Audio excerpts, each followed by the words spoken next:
Bonjour, je m'appelle Elmesiane, je suis étudiant en Master Tech Edu de l'Université Cergy-Pontoise. Je vais vous présenter brièvement les éléments importants du constructivisme, sa vision de l'apprentissage, le rôle de l'enseignant et de l'élève, les forces et les limites du constructivisme, ainsi que quelques pistes d'usage de ce courant pédagogique. Issu des travaux de Jean Piaget, qui nous a enseigné que le développement cognitif est fait de stades successifs reliés plutôt à l'âge, la vision de l'apprentissage chez les constructivistes se fonde sur l'idée que l'apprentissage est une construction personnelle.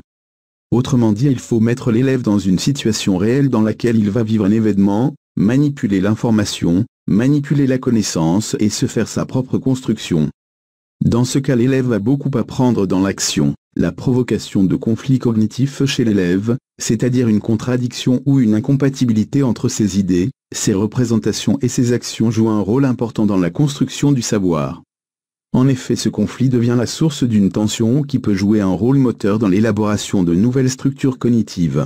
L'enseignant devient, dans ce cas, un facilitateur et aussi un provocateur qui suscite les connaissances. Le rôle de l'enseignant chez les constructivistes, c'est effectivement de penser à des situations qui ressemblent beaucoup au vécu de l'élève.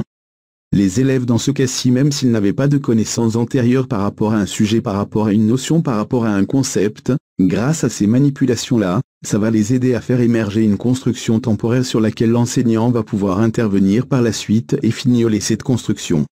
Le rôle de l'élève dans le constructivisme, c'est d'être actif dans les situations qui lui sont soumises par l'enseignant. L'élève devient alors constructeur de ses propres connaissances et un véritable décideur. Les pistes d'intervention qui sont issues du constructivisme sont par exemple les situations complexes. Le fait de guider les élèves sans aplanir les difficultés en les questionnant et en les relançant.